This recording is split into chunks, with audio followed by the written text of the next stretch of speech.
silver-feathered bird. Once upon a time, in a quiet village at the edge of a grand kingdom, there lived a kind-hearted girl named Mira.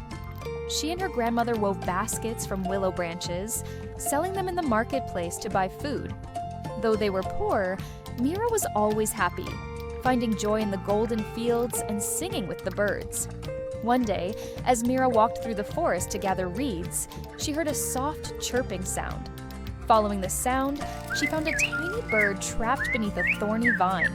Its feathers shimmered like silver under the sunlight. "Poor thing.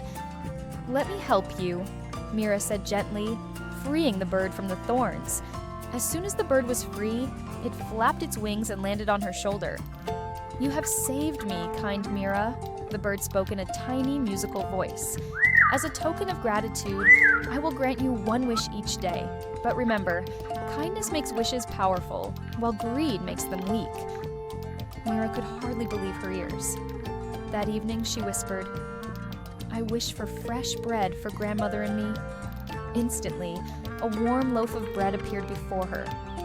Grateful, Mira made small, thoughtful wishes each day: a new blanket for her grandmother, fresh water for the village well, and flowers to brighten the fields. News of Mira's good fortune spread throughout the village and soon reached the ears of Queen Malvina, the ruler of the kingdom. Unlike Mira, the queen was cold-hearted and vain, always searching for new treasures to adorn her palace. When she heard about the silver-feathered bird, she sent her guards to seize it. One evening, as Mira was returning home, the queen's soldiers appeared and snatched the bird from her shoulder. Mira cried out, but the queen only laughed. "This bird belongs to me now. I will make the grandest wishes in the kingdom," she declared, locking the bird in a golden cage within her palace. The queen began making extravagant wishes: golden gowns, towers of jewels, and feasts that could feed 100 people. But as the bird had warned, greed made the wishes weak. The golden gowns crumbled to dust, the jewels turned to pebbles, and the feast disappeared before they could be eaten. Furious, the queen demanded, "Why won't my wishes last?" The silver-feathered bird sighed. "True magic comes from kindness, not greed. If you wish only for yourself, your riches will vanish." But the queen would not listen. Determined to keep her treasures forever, she commanded a wizard to cast a spell to trap the bird's magic. Instead, the spell backfired, and the queen herself turned into a silver statue, standing forever in her empty, treasureless palace. As soon as the queen was gone, the bird escaped its cage and flew back to Mira.